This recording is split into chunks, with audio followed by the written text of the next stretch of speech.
Hello guys, स्वागत है आपका अपने चैनल रियल एंटी वन पर। तो गाइस यहाँ पर दोस्तों आपका हाई सेकेंडरी मुख्य परीक्षा वर्ष 2024 अर्थशास्त्र यानी इकोनॉमिक्स का आपका पेपर होने वाला है, जो यहाँ पर सेट ए होने वाला है। और आपके चारों सेट यहाँ पर सेम आपको देखने को मिलेंगे, बस आपके अप डाउन क्वेश्चन होने वाले हैं ऊपर नीचे, ठीक है। मैक्सिमम मार्क आपका 80 अंक होने वाला है। निर्देश यहाँ पर आपको देख लेना है, सभी प्रश्न यहाँ पर करना अनिवार्य है आपको। 6 से 23 तक के आपके आंतरिक विकल्प होने वाले हैं, ठीक है ना। इसके बाद देख सकते हो आपके 32 अंक के आपके वस्तुनिष्ठ प्रश्न देखने को मिलेगी, जिनका 1 अंक निर्धारित रहेगा। बाकी आपको सभी निर्देश यहाँ पर अच्छे से पढ़ लेने हैं। इसके बाद देख सकते हो फुल सॉल्यूशन आपको इसी वीडियो में प्रोवाइड कराने वाले हैं। तो फटाफट यहाँ पर वीडियो को लाइक करके चैनल को सब्सक्राइब जरूर से कर लेना, जितने जल्दी हो सके, ठीक है ना। जितने बच्चों ने यहाँ पर चैनल को सब्सक्राइब नहीं किया तो चैनल को सब्सक्राइब करके वीडियो को लाइक एंड दोस्तों में शेयर जरूर से कर देना। तो यहाँ पर सेट आपका ए होने वाला है, कोड आपका सेम देखने को मिलेगा आपको परीक्षा में। और आप लोग इसका पीडीएफ डाउनलोड करना चाहते हैं तो यहाँ पर टेलीग्राम ग्रुप को फटाफट ज्वाइन कर लो, लिंक आपको डिस्क्रिप्शन बॉक्स में देखने को मिल जाएगी, ठीक है ना। पूरी की पूरी पीडीएफ वहाँ पर सभी सेट होगी, वहाँ पर आपको अपलोड कर दी गई है। तो आप लोग वहाँ से आप लोग आसानी से डाउनलोड कर सकते हो, ठीक है ना। डिस्क्रिप्शन बॉक्स आप लोग को जैसे ही खोलेंगे तो आपको एक लिंक मिलेगी, तो आप उस पर क्लिक करेंगे तो आप हमारे ग्रुप पर विजिट हो जाएंगे, ठीक है ना। और लिंक अगर काम नहीं करती है, क्रैश हो जाती है, तो आप लोग टेलीग्राम पर जाकर रियल 91 सर्च करके आप लोग ज्वाइन कर सकते हो आसानी से, ठीक है ना। तो चलिए यहाँ पर देख लेते हैं। सबसे पहले आपका प्रश्न नंबर जो पहला दिया गया है, तो प्रश्न नंबर पहला जो आपका यहाँ पर दिया गया है, कुल उपयोगिता जब स्थिर होती है तब सीमांत उपयोगिता होती है। तो करेक्ट आंसर इसका आपको यहाँ पर लगा लेना है शून्य, यानी आ वाला इसका करेक्ट आंसर हो जाएगा शून्य। इसके बाद देख सकते हो आपका आता है सेकंड वाला, एक समाजवादी अर्थव्यवस्था का मूल उद्देश्य होता है। तो इसका करेक्ट आंसर आपको यहाँ पर लगा लेना है, यहाँ पर अधिकतम लोक कल्याण, यानी दा वाला इसका करेक्ट आंसर हो जाएगा। इसके बाद देख सकते हो आपका आता है तीसरा, आधुनिक अर्थशास्त्र के जनक के रूप में जाना जाता है। तो एडम स्मिथ इसका करेक्ट आंसर हो जाएगा। बाजार मूल्य पाया जाता है, तो इसमें आपको करेक्ट आंसर यहाँ पर चौथे का यहाँ पर लगा लेना है अल्पकालीन बाजार में, ठीक है ना। आ वाला इसका करेक्ट आंसर हो जाएगा। इसके बाद देख सकते हो आपका आता है अगला, एक फर्म का उत्पादन फलन है। तो इसमें आपको लगा लेना है इसका करेक्ट आंसर बा, यानी आगतों एवं निर्गतों में संबंध। इसके बाद छठवां पूछा गया आप अभी तक आपने चैनल को सब्सक्राइब नहीं किया तो फटाफट चैनल को सब्सक्राइब कर लेना। यहाँ पर दोस्तों काफ़ी स्टूडेंट ने यहाँ पर चैनल को सब्सक्राइब नहीं किया, तो आप लोग कर लेना, ठीक है ना। बेल को ऑल पर प्रेस कर लेना, जिससे हमारी हर एक वीडियो की नोटिफिकेशन आपको सबसे पहले मिल सके। यहाँ पर निम्नलिखित में से आपको कौन सी वस्तु पूरक वस्तु है, तो इसका करेक्ट आंसर हो जाएगा कार तथा पेट्रोल, इसका करेक्ट आंसर दा। इसके बाद देख सकते हो आप लोग इस इंग्लिश मीडियम वाले बच्चे भी इसी प्रकार से आप लोग यहाँ पर इसको तैयार कर लेना, सेम आपको देखने को मिलेगा परीक्षा पेपर में, ठीक है ना, 12 फरवरी को। इसके बाद देख सकते हो आपका आता है अगला प्रश्न, यानी प्रश्न नंबर सेकंड। प्रश्न नंबर सेकंड यानी दूसरे में आपका पूछा गया रिक्त स्थानों की पूर्ति यहाँ पर कीजिए। 6 अंक के आपके पूछे गए। तो पहला आपका पूछा गया है उत्पादन के साधन डॉट डॉट होते हैं। तो करेक्ट आंसर इसका आपको लगा लेना है भूमि और श्रम, ठीक है ना। इत्यादि भी लगा सकते हो आप चाहो तो, और कोई भी इसके बहुत सारे यहाँ पर साधन होते हैं। तो आप लोग जो भी आपको याद हो वो आप लोग कर सकते हो, ठीक है ना। उत्पादन की प्रति इकाई लागत को कहती हैं, तो यहाँ पर आपको करेक्ट आंसर लगा लेना है औसत लागत, ठीक है ना। इसके बाद पैमाने के प्रतिफल का संबंध डॉट डॉट अवधि से है।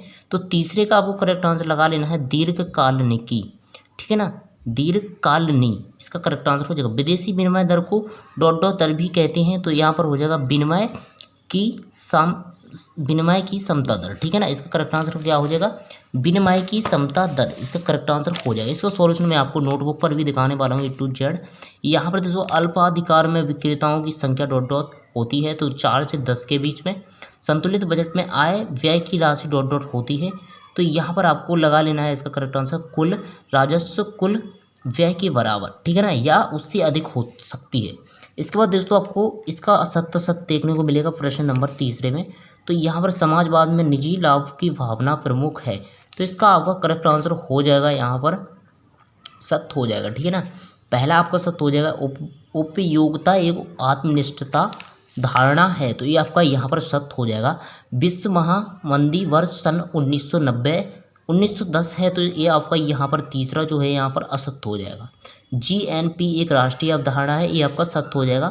पांचवा है पूर्ण रोजगार का आदर्श शून्य बेरोजगारी होता है, तो ये आपका यहाँ पर असत्य हो जाएगा। किन्स का रोजगार सिद्धांत न्यून मांग का सिद्धांत भी कहलाता है, ये आपको यहाँ पर कर लेना है। वैसे मेरे ख्याल से यहाँ पर ये असत्य हो जाएगा, ठीक है ना।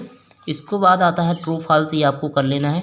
इसके बाद आता है आपका मैचिंग, यानी सही जोड़ी बनाइए, तो 7 अंक की पूछी जाएगी। तो वस्तु की मांग का संबंध है जो आपका यहाँ पर मांग के नियम से सीमांत आगम बराबर औसत आगम, ये आपका यहाँ पर सी वाले से यानी फर्म साम की स्थिति उत्पन्न हुआ नियम लागू होने का कारण जो आपके साधनों का अपूर्ण स्थान पत्र होना, ठीक है ना। आयकर में आपका चौथा दिया गया तो चौथे का आपका एच इसका संपत्ति कर चालू खाते की मद है।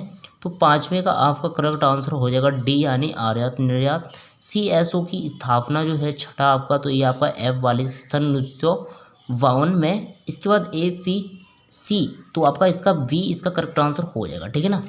इसके बाद आपका इसी प्रकार से आपको नीचे दिया गया है एक वाक्य में उत्तर दीजिए, तो ये आपके 7 अंक पूछे जाएंगे। तो पहला आपका पूछा गया है समष्टि अर्थशास्त्र के कितने प्रमुख क्षेत्र हैं, तो इसका आपको लिख देना है यहाँ पर 2 प्रमुख क्षेत्र हैं, ठीक है ना। कितने? 2 प्रमुख में आप लोग लिख सकते हो भुगतान संतुलन लिख सकते हो आप लोग चाहो तो, ठीक है ना। MPS का पूर्ण रूप लिखिए, तो इसमें आपको लिख देना है मास्टर उत्पादन अनुसूची। राष्ट्रीय आय में वृद्धि किस बात की सूचक होती है, तो इसमें आपको लिख देना है यहाँ पर आर्थिक कल्याण में वृद्धि का सूचक, ठीक है ना। आर्थिक कल्याण में वृद्धि का सूचक आपको लिख देना है।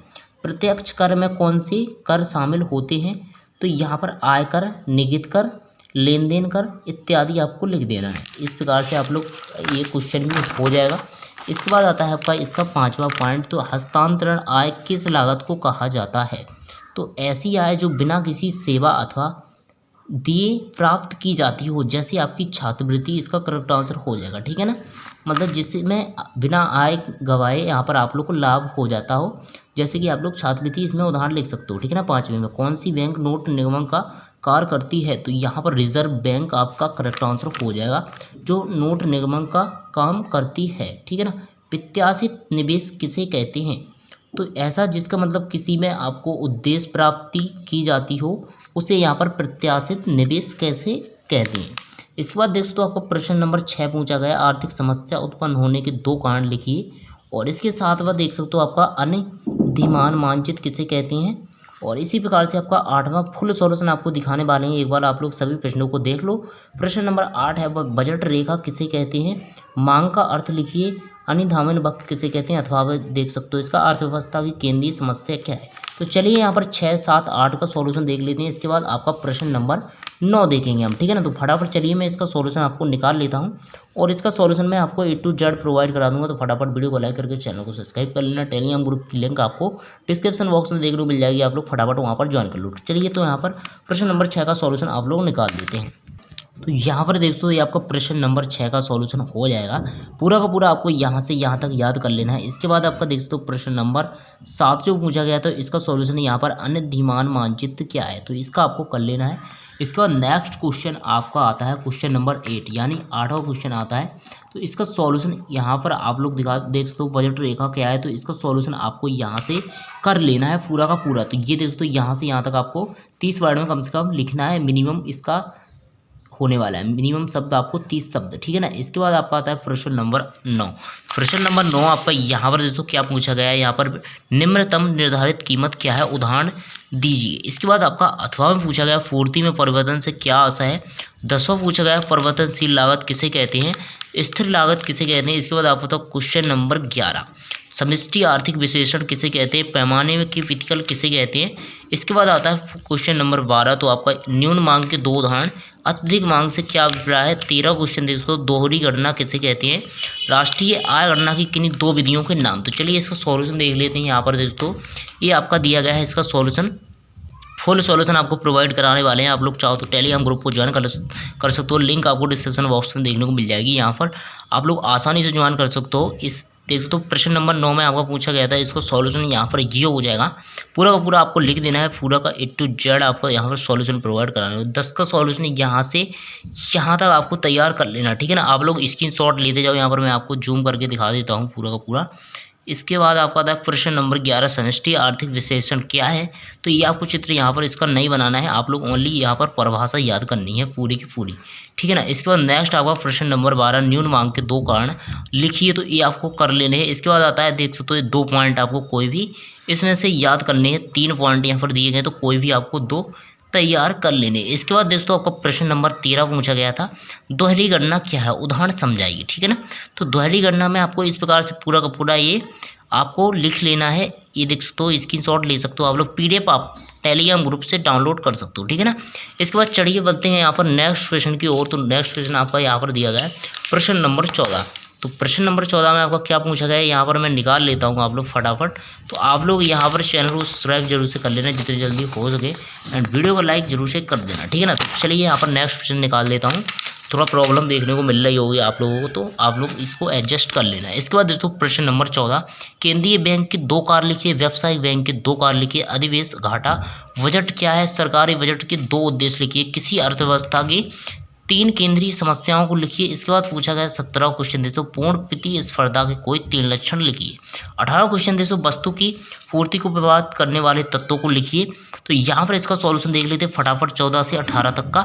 इसके बाद नेक्स्ट प्रश्न देखेंगे। तो ये आपका 14 में आपको लिखना है यहाँ से भारत में केंद्रीय बैंक। तो इसके आपको 3-4 पॉइंट लगभग आपको याद कर लेने, कम से कम मिनिमम, ठीक है ना। 4 पॉइंट आपको याद करके जाना है। इसके बाद दोस्तों 15 में आपका अधिशेष एवं घाट बजट क्या है, तो ये आपका हो जाएगा। इसके बाद नेक्स्ट आपका प्रश्न नंबर 16। तो 16 में आपको ये 3 पॉइंट लिखने हैं, इनके अंदर भी आपको पूरा का पूरा लिखना पड़ेगा, वर्णन करना है इन तीनों पॉइंट का, ठीक है ना। तो मैंने आपको पॉइंट लिख दिए, आप लोग इसका वर्णन कर लेना थोड़ा थोड़ा। इसके बाद दोस्तों आपका प्रश्न नंबर 17 पूछा गया है। तो आप लोग ये 17 में यहाँ पर 4 पॉइंट 3 पॉइंट आपको याद करने हैं, तीनों के तीनों आपको, ठीक है ना। इसके बाद आपका नेक्स्ट पूछा गया था प्रश्न नंबर 18। तो प्रश्न नंबर 18 आपको यहाँ से याद कर लेना है पूरा का पूरा। ये आपका दिया गया है यहाँ से यहाँ तक, ठीक है ना, यहाँ से, ठीक है। तो यहाँ पर दोस्तों ये आपका 19 का सॉल्यूशन यहाँ पर ये हो जाएगा। 19वें सॉल्यूशन में आपको यहाँ से यहाँ तक आपको कर लेना है पूरा का पूरा, ठीक है ना।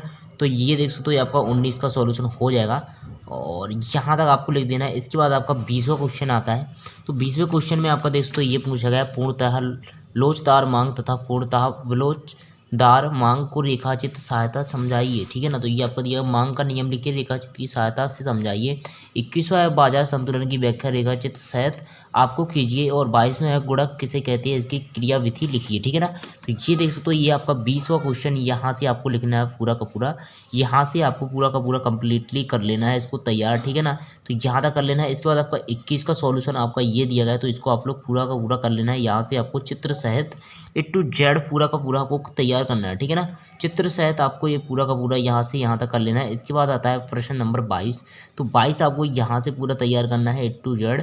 पूरे के पूरे सॉल्यूशन मैंने आपको प्रोवाइड करा दिए हैं। तो ये दोस्तों ये आपका 22वां क्वेश्चन हो जाएगा।